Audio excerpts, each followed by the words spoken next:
Solomon prayed to the Lord, seeking a solution. His prayer was answered by Archangel Michael, who bestowed upon him a magical ring with the seal of God. This ring had the power to bind and control demons. If you're captivated by this ancient tale, don't forget to explore our other videos on Celestial Chronicles and join our channel for more intriguing stories. Do you think such wisdom and power could exist today? How would you use a ring that controls spirits? Share your thoughts in the chat below. Confrontation with Ornias. The fear of the Lord is the beginning of wisdom. This is where our tale begins, with King Solomon, known for his incredible wisdom and divinely granted powers. One day, a troubled young boy came to Solomon's court. The boy looked exhausted, his energy seemingly drained. His parents explained that a demon named Ornias had been tormenting their child, sapping his strength by sucking his thumb every night. Solomon, moved by the plight of the boy, turned to prayer, seeking guidance from the Lord. In his deep devotion, he pleaded for a way to protect his people from such malevolent spirits. His prayer was answered in a miraculous way. Archangel Michael appeared before him, shimmering with divine light. In his hand, he held a ring inscribed with the seal of God. Michael explained that this ring would grant Solomon the power to control and bind demons. Empowered by this divine gift, Solomon wasted no time. He summoned Ornias and, using the ring, commanded the demon to appear. Ornias, compelled by the ring's power, materialized before the king. The demon was grotesque, with a fearsome appearance that would send shivers down anyone's spine. But Solomon, armed with his faith in the ring, stood resolute. Solomon's first command to Ornias was to explain his actions. Why did he torment the boy? Ornias, bound by the power of the ring, had no choice but to answer truthfully. He confessed that he fed on the boy's vitality, draining his life force to sustain his own dark existence.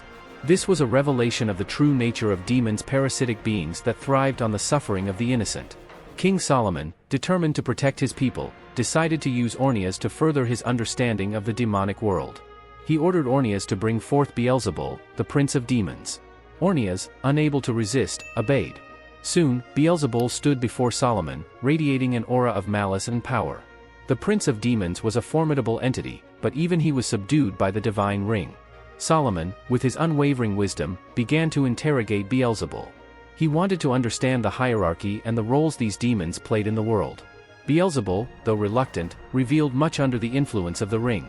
He spoke of his position as the leader of the demonic forces, his duty to spread chaos and despair, and his control over countless other demons. The insights Solomon gained were invaluable. He learned about the weaknesses of various demons and the celestial beings that could counteract them. For instance, Beelzeboul mentioned that he feared the archangel Raphael, whose mere presence could thwart his plans. This knowledge was a powerful weapon in Solomon's hands, enabling him to protect his kingdom more effectively. But Solomon's interrogation did not stop at Beelzeboul. He was keen to learn more about the different demons under Beelzeboul's command. Each demon had unique abilities and weaknesses. By understanding these, Solomon could devise strategies to control or neutralize them. His wisdom and the divine ring made him a formidable protector of his people. The next demon Solomon summoned was Asmodeus, known for his destructive influence, particularly in matters of love and relationships. Asmodeus appeared reluctantly, his presence dark and foreboding. Solomon's first question to Asmodeus was about his nature and his powers. Asmodeus, compelled by the ring, admitted to causing jealousy and discord among couples, reveling in the chaos he created. Solomon, ever the wise king, understood the importance of countering Asmodeus's influence. He learned that Asmodeus feared the archangel Raphael, much like Beelzeboul. Armed with this knowledge, Solomon devised ways to control Asmodeus, forcing him to assist in the construction of the temple. By doing so, he not only neutralized Asmodeus's destructive tendencies but also turned them towards a divine purpose. The more demons Solomon summoned, the more his understanding of the spiritual world grew. He encountered demons with various powers, some caused illness, others incited anger or envy. Each encounter was a lesson, a piece of the puzzle that helped Solomon protect his kingdom more effectively.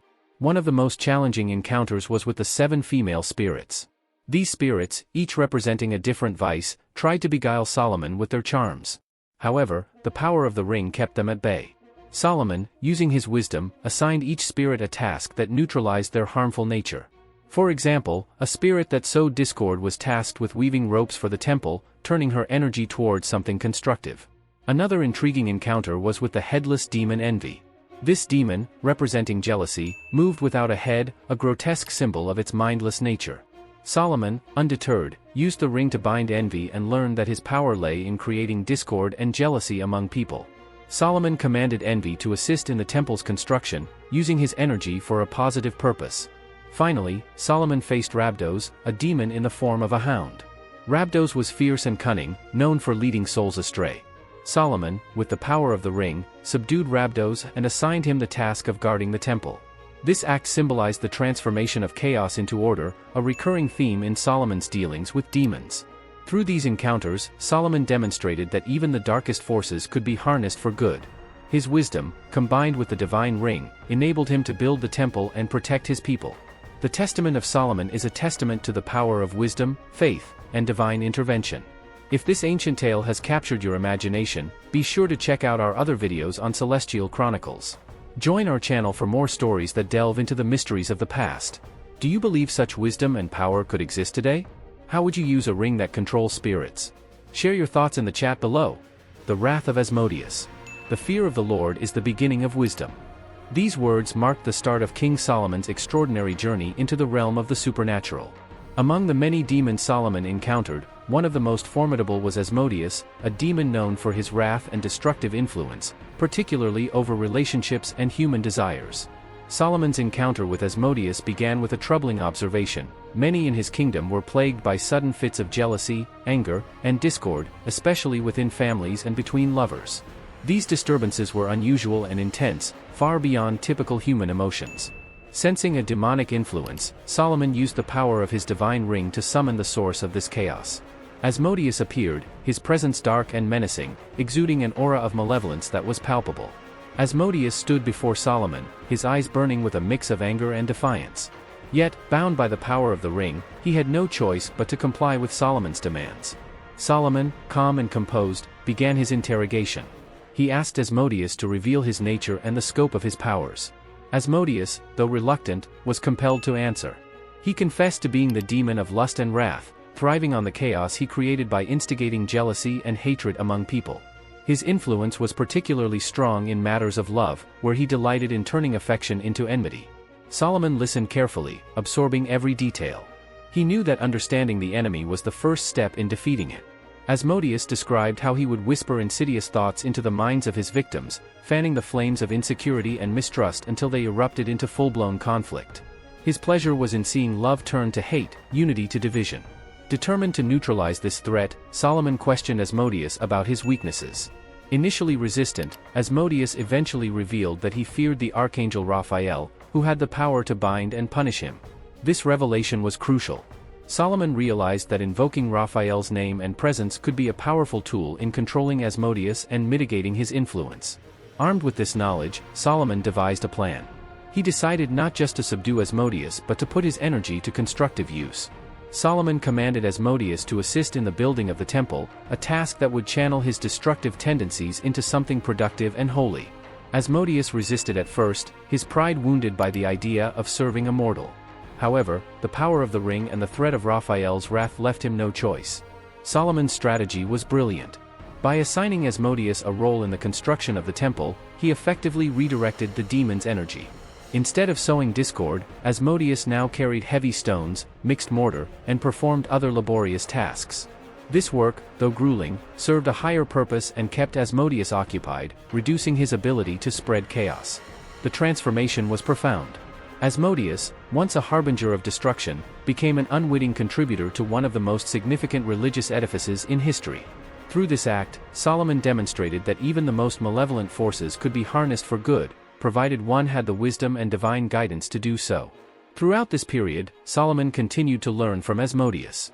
He asked about other demons and their roles, seeking to understand the full spectrum of demonic influence. Asmodeus, though initially reticent, eventually provided valuable insights. He described a vast hierarchy of demons, each with specific duties and powers, and detailed how they collaborated to disrupt human affairs. These revelations were invaluable. They allowed Solomon to devise strategies for dealing with various demonic threats. For example, knowing that certain demons thrived on particular vices, Solomon could create countermeasures that targeted those weaknesses. This knowledge not only protected his kingdom but also enriched his wisdom, making him an even more effective ruler. As Solomon's understanding of the demonic realm deepened, he realized the importance of balance. He knew that while the ring gave him great power, it also required great responsibility. The ability to control demons was not just a tool for domination but a means to protect and uplift his people. This balance between power and wisdom became a cornerstone of Solomon's reign. One day, Solomon decided to test the extent of Asmodeus's transformation. He released the demon from his daily labor and asked him to recount his experiences and reflections. Asmodeus, though still a demon, spoke with a newfound perspective. He acknowledged the futility of his previous actions and expressed a begrudging respect for Solomon's wisdom and authority. This interaction marked a turning point. It showed that even demons, when confronted with true wisdom and divine power, could change, if only temporarily. Solomon's ability to inspire such a shift underscored his exceptional leadership and the profound impact of his divine mission. In the end, Solomon's encounter with Asmodeus was more than just a battle of wills. It was a testament to the power of wisdom, faith, and the human spirit. Through his actions, Solomon not only protected his kingdom but also demonstrated the potential for redemption and transformation, even among the darkest forces. If you found this story intriguing, make sure to watch our other videos on Celestial Chronicles and join our channel for more fascinating tales from ancient texts. How would you handle the power to control a demon like Asmodeus? What lessons can we learn from Solomon's wisdom? Share your thoughts in the chat below. The 7 female spirits. The fear of the Lord is the beginning of wisdom. These words guided King Solomon as he navigated the complex and often treacherous world of demonic interactions.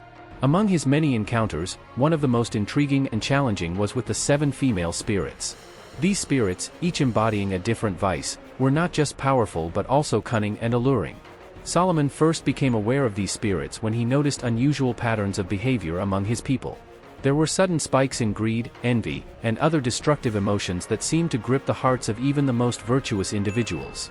Sensing a supernatural influence, Solomon decided to summon these spirits to understand their nature and mitigate their impact on his kingdom. Using his divine ring, Solomon called forth the 7 female spirits. They appeared before him, each one more captivating and enigmatic than the last. Their beauty was matched only by the darkness they carried within. Solomon, undeterred by their charms, began his inquiry. He needed to understand who they were and how they operated to counter their influence effectively. The first spirit introduced herself as Deception. She had the ability to twist truths and create illusions, leading people astray with false promises and lies. Solomon, recognizing the danger she posed, questioned her about her methods. Deception explained that she thrived on people's desires for easy solutions and quick gains. By exploiting these desires, she could lead them down paths of ruin. Next came Envy, a spirit who sowed discord by instilling jealousy and resentment in people's hearts. Envy explained how she would whisper thoughts of inadequacy and comparison into people's minds, making them covet what others had. This, in turn, led to conflict and unhappiness. Solomon listened intently, noting that envy's power lay in undermining people's contentment and fostering a sense of lack. The third spirit was Greed. She was responsible for driving people to amass wealth and possessions at any cost. Greed described how she would fan the flames of avarice, making people feel that no amount of wealth was ever enough. This relentless pursuit often led to corruption and moral decay. Solomon realized that greed's influence could destabilize his kingdom if left unchecked. The fourth spirit, Lust, was perhaps the most seductive. She wielded her power by exploiting people's desires and leading them into morally compromising situations. Lust explained that her allure was almost impossible to resist, as she targeted the deepest and most primal urges. Solomon, understanding the potency of her influence, knew that he needed a strong countermeasure to protect his people. Wrath was the fifth spirit. She thrived on anger and conflict, igniting tempers and fueling violence. Wrath boasted about how she could turn even minor disagreements into full-blown feuds, disrupting peace and harmony. Solomon, with his wisdom, saw that Wrath's power lay in amplifying negative emotions and destroying relationships. The sixth spirit was Sloth, a spirit of lethargy and apathy.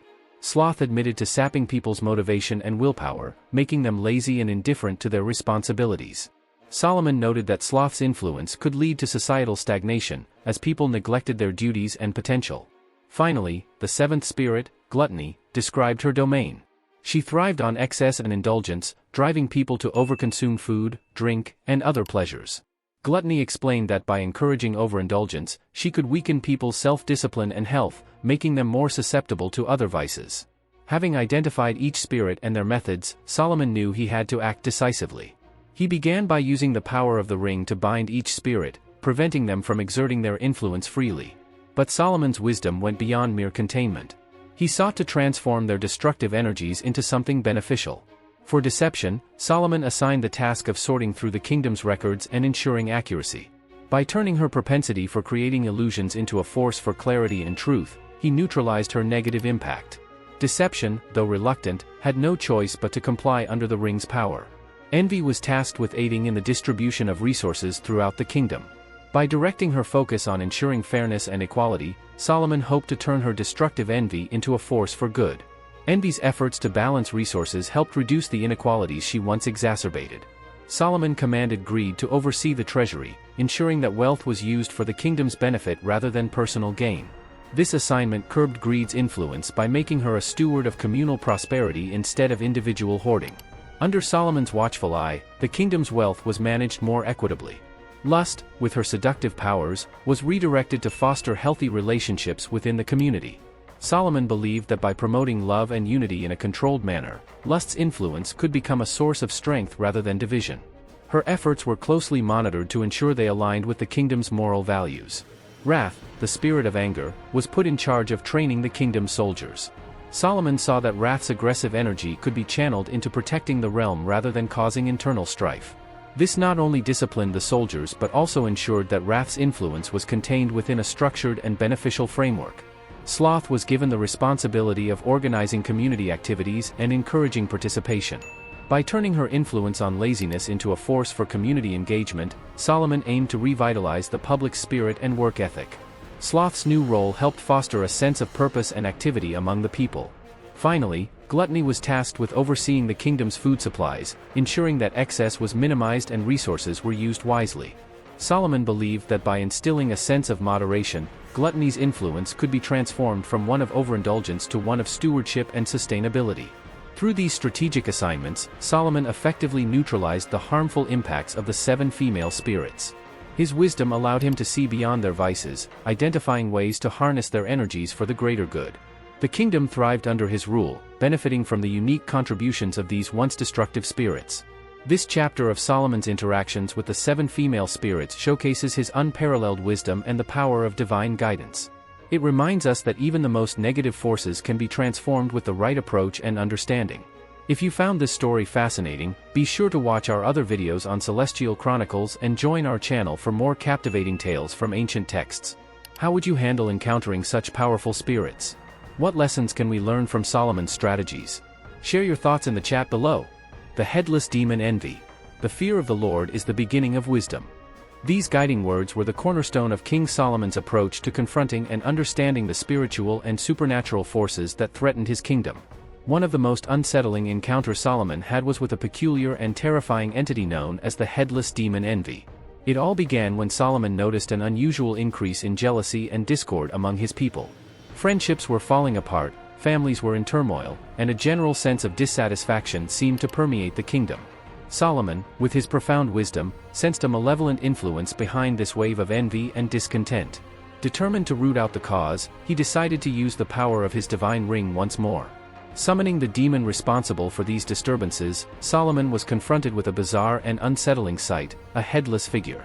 The demon Envy, despite its lack of a head, exuded an aura of malice and resentment. This grotesque appearance symbolized its nature, mindless, irrational jealousy that consumed everything in its path. Solomon, undeterred by the demon's terrifying form, began his interrogation. He asked Envy to explain its influence and methods. The headless demon, compelled by the power of Solomon's ring, revealed that it thrived on planting seeds of jealousy in people's hearts. Without a head, envy operated on pure emotion, devoid of reason or logic, spreading discord wherever it went. Envy explained how it would instill feelings of inadequacy and covetousness in individuals. It made people compare themselves to others constantly, feeling inferior and resentful of their neighbors' successes and possessions. This, in turn, led to conflicts, broken relationships, and a general sense of unrest. Solomon, with his characteristic insight, recognized the destructive potential of envy's influence. He understood that jealousy could unravel the very fabric of society, turning allies into enemies and friends into foes. To combat this, Solomon needed to find a way to neutralize envy's power and redirect its energy. Using the divine ring, Solomon bound envy and commanded it to assist in the construction of the temple. He believed that by giving the demon a constructive task, he could diminish its ability to spread jealousy and discord. Envy, though resistant, had no choice but to obey the power of the ring.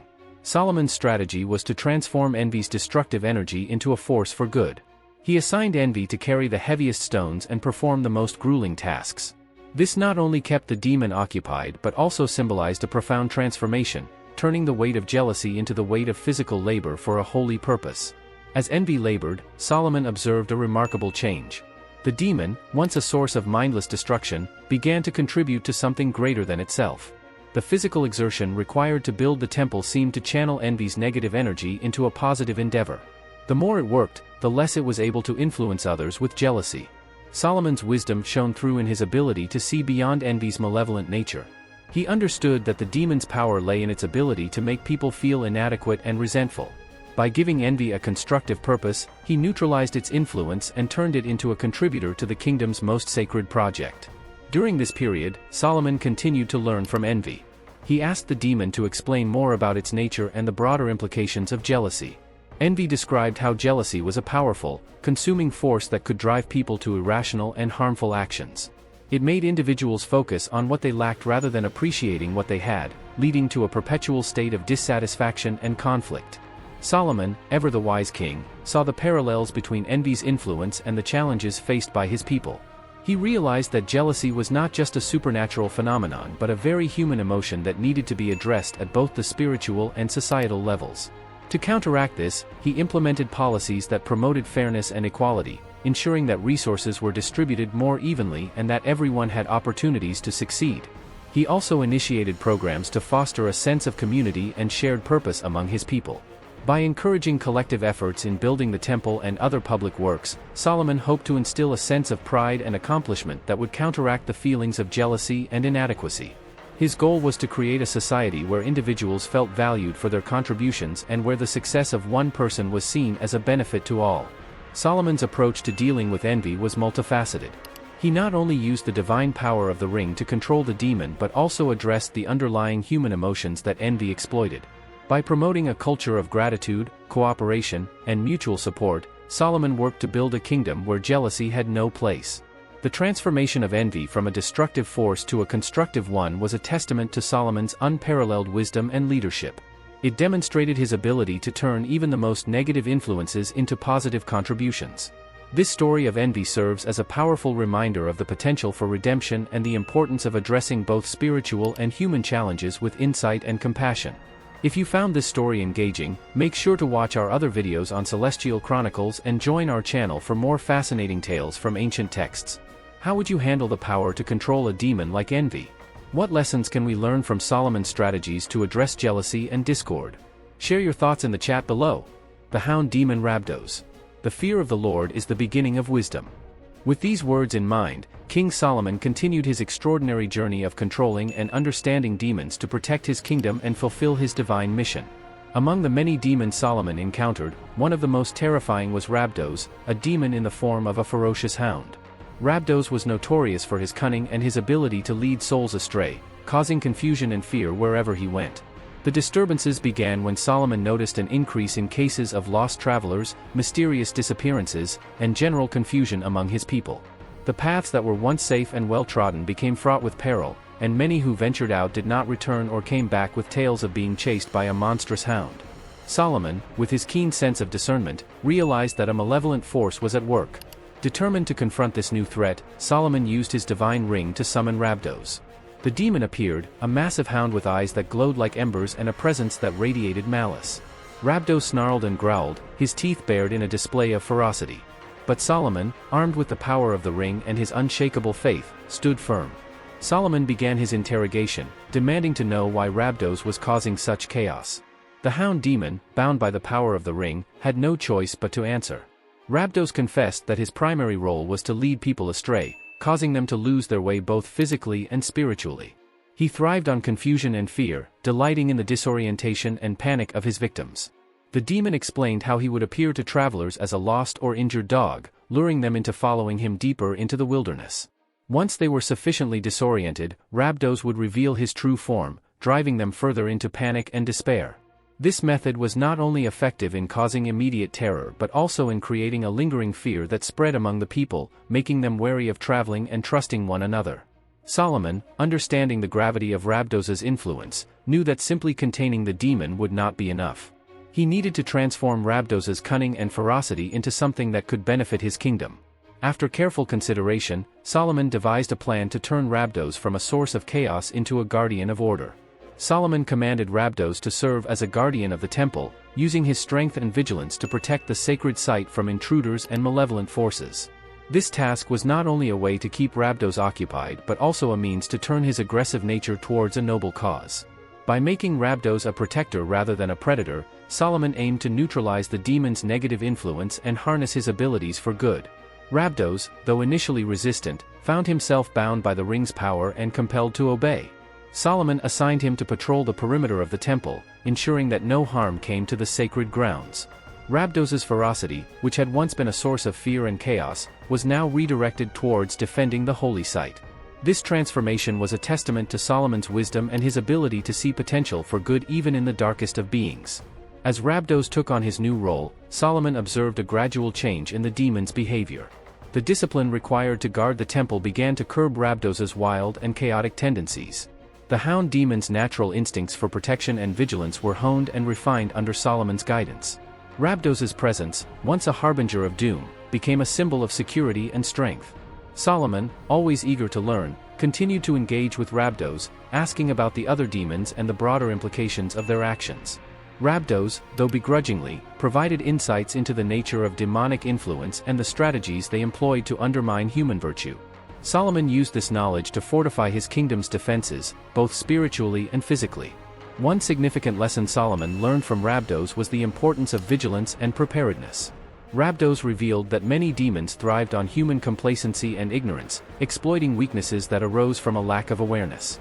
Solomon took this to heart, implementing measures to ensure his people remained alert and informed about potential threats. He established training programs and educational initiatives to teach his subjects about the importance of staying vigilant and supporting one another. Solomon also understood the value of turning adversaries into allies, as demonstrated by his successful reformation of Rabdos. He knew that true wisdom lay in the ability to transform even the most destructive forces into instruments of good. This philosophy became a cornerstone of his reign, guiding his interactions with other demons and supernatural beings. The transformation of Rabdos from a menacing hound demon to a loyal guardian of the temple was a remarkable achievement. It showcased Solomon's unparalleled wisdom and his deep understanding of the delicate balance between good and evil. By harnessing Rabdos's natural abilities and redirecting them towards a positive purpose, Solomon not only protected his kingdom but also demonstrated the power of redemption and transformation. As Rabdos patrolled the temple, his once fearsome growls became a reassurance to the people, a reminder that their king had the power and wisdom to protect them from even the most terrifying of threats. The presence of Rabdos, now a vigilant protector, symbolized the triumph of order over chaos and the enduring strength of Solomon's wisdom. If you found this story fascinating, make sure to watch our other videos on Celestial Chronicles and join our channel for more captivating tales from ancient texts. How would you handle the power to control a demon like Rabdos? What lessons can we learn from Solomon's strategies to turn adversaries into allies? Share your thoughts in the chat below.